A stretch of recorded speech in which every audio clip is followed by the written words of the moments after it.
À première vue, l'histoire semble simple. Israël et l'Iran seraient deux ennemis naturels du Moyen-Orient. D'un côté, un État allié de l'Occident. De l'autre, une puissance révolutionnaire qui promet sa destruction. Et beaucoup de gens s'arrêtent là. Mais en réalité, ce n'est pas seulement une haine idéologique. Ce n'est pas seulement une rivalité religieuse. Ce n'est même pas seulement une affaire nucléaire. Ce qui oppose vraiment Israël et l'Iran est plus profond. Beaucoup plus profond. Car derrière les frappes, les menaces, les missiles, les proxys et les discours, il y a une question centrale. Qui peut imposer les règles de sécurité, de dissuasion et d'influence dans toute la région? Voilà le vrai sujet. Depuis des années, Israël ne voit pas seulement l'Iran comme un adversaire hostile. Il le voit comme la seule puissance capable, à terme, de faire basculer l'équilibre stratégique du Moyen-Orient contre lui. Et de son côté, l'Iran ne voit pas Israël comme un simple voisin ennemi. Il le voit comme le bras avancé d'un ordre régional dominé par les États-Unis. Un ordre qu'il veut contourner. Puis faire reculer. Autrement dit, la vraie question n'est pas seulement « Pourquoi se haïssent-ils » La vraie question est plus inquiétante. Pourquoi ces deux États considèrent-ils que l'autre n'est pas seulement un rival, mais un problème stratégique qu'ils ne peuvent pas laisser intact? Pour répondre à cela, il faut sortir des explications trop courtes. Dire que tout vient de la religion, c'est trop faible. Dire que tout vient du nucléaire, c'est incomplet. Dire que ce n'est qu'une guerre d'alliance, c'est réducteur. En réalité, leur affrontement repose sur plusieurs couches en même temps. Il y a d'abord une couche historique, puis une couche stratégique, et enfin, une couche encore plus dangereuse. La couche de la dissuasion. La couche du seuil. Le seuil à partir duquel chacun pense que l'autre pourrait devenir trop fort pour être arrêté sans guerre ouverte. Et c'est là que tout change. Pour comprendre ce conflit, il faut répondre à trois questions. Comment cette hostilité s'est-elle construite? Pourquoi a-t-elle pris une forme aussi militaire et régionale? Et pourquoi devient-elle aujourd'hui plus dangereuse qu'avant? Pour commencer, il faut rappeler un point souvent oublié. Israël et l'Iran n'ont pas toujours été des ennemis irréconciliables. Avant la révolution islamique de 1979, l'Iran du Shah entretenait avec Israël des relations pragmatiques. Pas une alliance officielle au sens classique, mais une logique commune. Tous deux se voyaient comme des acteurs non arabes entourés par un environnement régional instable. Tous deux avaient intérêt à coopérer discrètement contre d'autres menaces plus immédiates. La rupture arrive avec la révolution de 1979. Et cette rupture ne change pas seulement le régime iranien. Elle change sa nature. Le nouveau pouvoir ne se présente pas simplement comme un gouvernement national. Il se présente comme un projet révolutionnaire. Un projet qui veut résister à l'influence américaine, contester l'ordre régional existant, et transformer la cause palestinienne en levier central de légitimité. À partir de là, Israël cesse d'être, dans le récit iranien, un simple État. Il devient un symbole. Le symbole d'un ordre jugé injuste. Imposé de l'extérieur. Protégé par Washington. Et maintenu par la force. Mais du côté israélien, la lecture change aussi. Israël ne voit pas seulement émerger un régime hostile dans ses discours. Il voit émerger un centre politique, militaire et idéologique capable d'armer, de financer, d'entraîner et de coordonner une galaxie d'acteurs hostiles autour de lui. Et c'est là que le conflit change d'échelle. Parce qu'il ne se joue plus seulement dans les mots. Il se déploie à travers le Liban, la Syrie, Gaza, l'Irak, parfois le Yémen, et plus largement dans toute la géographie des réseaux armés liés, soutenus ou inspirés par l'Iran. Autrement dit, la rivalité Israël-Iran n'est pas une simple tension bilatérale. C'est une lutte pour l'architecture même de la région. Une lutte entre un État qui veut empêcher son encerclement stratégique et une puissance qui cherche à construire, sans guerre frontale permanente, un système de pression capable d'user son adversaire dans la durée. C'est là qu'on commence à voir la vraie mécanique. Ce qui se passe réellement entre Israël et l'Iran, ce n'est pas juste une montée de tension entre deux ennemis qui se menacent de loin. C'est la collision de deux logiques stratégiques devenues presque incompatibles. La première logique, côté israélien, est simple à formuler. Empêcher l'Iran d'atteindre un niveau de puissance militaire, balistique, nucléaire et régionale qui rendrait sa dissuasion presque intouchable. Du point de vue d'Israël, le danger n'est pas seulement une attaque immédiate. Le vrai danger est plus lourd. C'est qu'un jour Téhéran dispose en même temps d'un programme nucléaire avancé, d'un stock de missiles plus crédible et d'un réseau régional capable de saturer plusieurs fronts à la fois. La deuxième logique, côté iranien, est différente, mais tout aussi cohérente. L'Iran sait qu'il lui serait très difficile de battre Israël dans une guerre classique, frontale et courte. Il a donc construit autre chose. Une profondeur stratégique. Une profondeur faite de missiles, de drones, de réseaux alliés, de relais armés et de capacités de nuisance régionale. Autrement dit, Téhéran n'a pas cherché à vaincre Israël dans un affrontement simple. Il a cherché à rendre son coup de sécurité plus lourd, plus diffus, plus permanent, sur plusieurs théâtres en même temps. Et c'est ici que beaucoup se trompent. On dit souvent, Israël attaque parce qu'il craint la bombe. C'est vrai. Mais c'est incomplet. On pourrait tout autant dire ceci. Israël attaque parce qu'il refuse que l'Iran atteigne un seuil de crédibilité stratégique globale. Un seuil où le nucléaire, les missiles et les proxys ne seraient plus trois problèmes séparés. Mais un seul système de pression régionale, beaucoup plus difficile à casser. Et du côté iranien, la logique est elle aussi existentielle. Le régime voit dans les frappes israéliennes, dans l'hostilité américaine et dans la pression constante sur ses capacités militaires, la preuve qu'il ne sera jamais réellement en sécurité s'il reste faible. Donc plus il se sent menacé, plus il cherche des instruments de survie, des instruments de dissuasion et des instruments de représailles.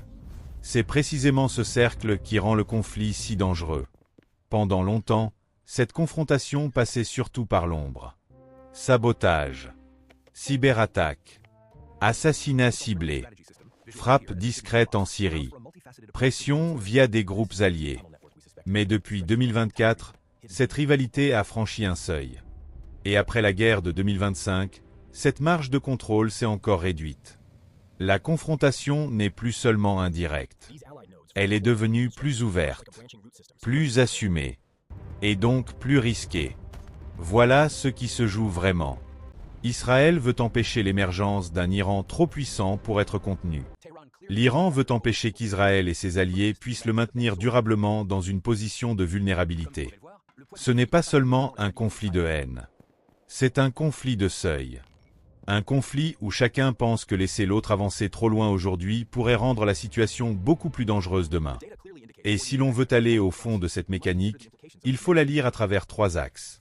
Le premier axe, c'est la lutte pour l'ordre régional. L'Iran ne cherche pas seulement à exister comme État puissant. Il cherche à peser sur la structure politique et sécuritaire du Moyen-Orient. Depuis 1979, le régime iranien s'est construit contre l'ordre régional soutenu par les États-Unis. Dans cette lecture, Israël n'est pas seulement un adversaire militaire. Il est le verrou avancé d'un système régional que Téhéran juge hostile à ses intérêts, à son influence et à sa survie politique. Israël, de son côté, ne voit pas l'Iran comme un rival classique que l'on pourrait simplement équilibrer. Il le voit comme une puissance révisionniste capable de transformer peu à peu l'environnement stratégique autour de lui.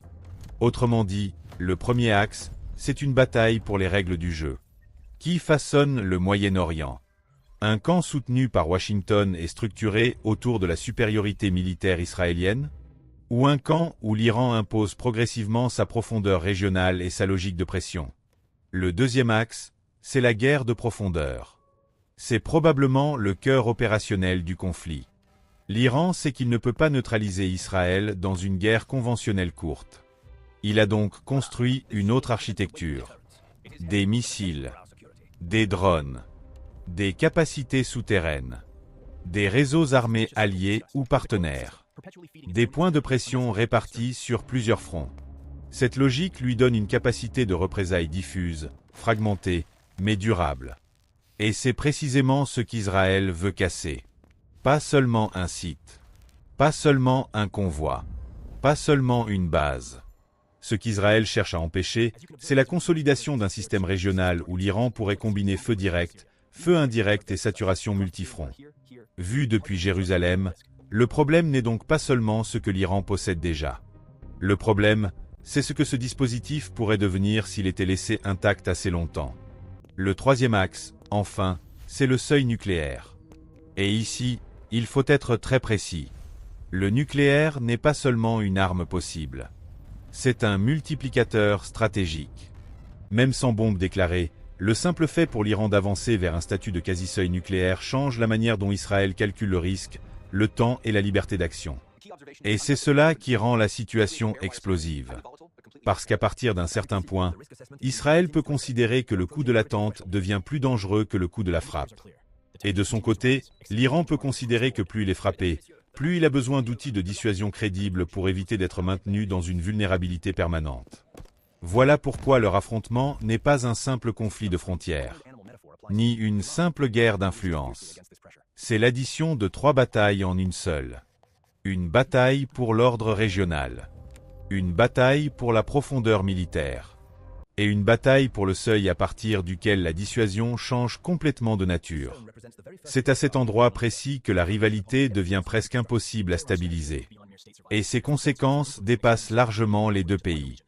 La première conséquence, c'est que ce conflit rend le Moyen-Orient beaucoup plus difficile à stabiliser durablement. Pourquoi ? Parce qu'il ne s'agit plus seulement d'une rivalité contenue dans l'ombre. La confrontation a déjà franchi le seuil des frappes directes. Cela réduit l'espace de déni, augmente la pression politique et rend chaque nouvel épisode plus risqué que le précédent. La deuxième conséquence, c'est que toute la région entre dans une logique de tension permanente. Les États du Golfe, la Jordanie, l'Irak, le Liban, la Syrie, mais aussi les partenaires occidentaux présents dans la zone. Tous sont exposés à une même réalité. Plus la confrontation dure, plus elle peut déborder de son cadre bilatéral. Même si beaucoup d'acteurs ne veulent pas la guerre totale, ils peuvent être aspirés dans une dynamique d'escalade qu'ils ne contrôlent plus entièrement. La troisième conséquence touche l'Occident bien plus directement qu'on ne l'imagine souvent. Car ce type de conflit ne menace pas seulement des frontières. Il menace des flux d'énergie, des flux maritimes, des flux d'assurance, de fret, de commerce, et donc de confiance stratégique. Si la confrontation monte encore d'un cran, le risque devient mondial. Pourquoi ? Parce que le Golfe et le détroit d'Ormuz restent l'un des centres nerveux de l'énergie mondiale. Même sans scénario extrême, la simple menace sur les exportations, la navigation ou les infrastructures suffit à faire remonter une prime de risque sur les marchés énergétiques. Et cela ne s'arrête pas là. Chaque frappe sur les installations iraniennes, chaque accélération sur le dossier nucléaire, chaque signal de vulnérabilité ou de durcissement rapproche la région d'un point où la non-prolifération elle-même commence à se fragiliser. Et c'est là que le problème redevient systémique. Si Israël pense qu'il doit frapper pour empêcher un seuil trop dangereux, et si l'Iran pense qu'il doit durcir sa posture pour ne pas rester vulnérable, alors chaque cycle de violence rend le suivant plus probable. Le conflit ne produit donc pas seulement de l'instabilité. Il produit une architecture de méfiance plus dure, plus enracinée, et beaucoup plus coûteuse pour toute la région. Et cette architecture finit tôt ou tard par se payer ailleurs. Dans le prix de l'énergie, dans les marchés, dans les budgets militaires, dans les arbitrages américains, dans la sécurité européenne, et dans la capacité du système international à empêcher qu'une rivalité régionale devienne une crise globale. Au fond, Israël et l'Iran ne s'affrontent pas pour une seule raison. Ils s'affrontent parce que chacun voit dans l'autre une menace structurelle. Pour Israël, l'Iran n'est pas seulement un régime hostile. C'est la seule puissance régionale capable, à terme, de combiner profondeur militaire, capacité de saturation, influence transnationale et seuil nucléaire dans une même architecture de pression. Pour l'Iran, Israël n'est pas seulement un ennemi idéologique. C'est l'avant-poste militaire et stratégique d'un ordre régional dominé par les États-Unis. Un ordre que Téhéran considère comme conçu pour contenir sa puissance, limiter sa marge de manœuvre et maintenir sa vulnérabilité. C'est cela, le verdict. Ce conflit n'est pas seulement une guerre d'hostilité. C'est une guerre de seuil. Une guerre pour savoir jusqu'où l'un peut monter sans pousser l'autre à frapper.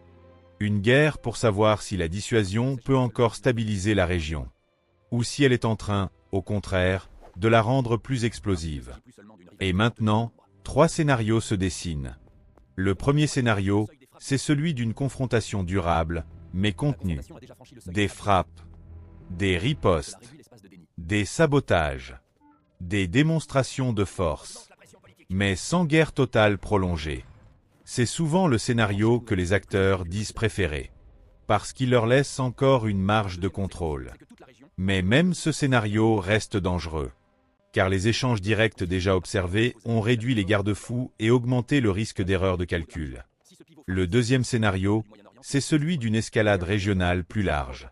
Pas forcément à cause d'une décision unique et spectaculaire, mais par accumulation.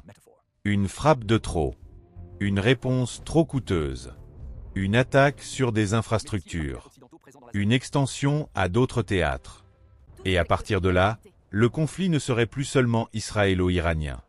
Il deviendrait une crise régionale avec effets globaux sur l'énergie, le transport, les assurances et les marchés.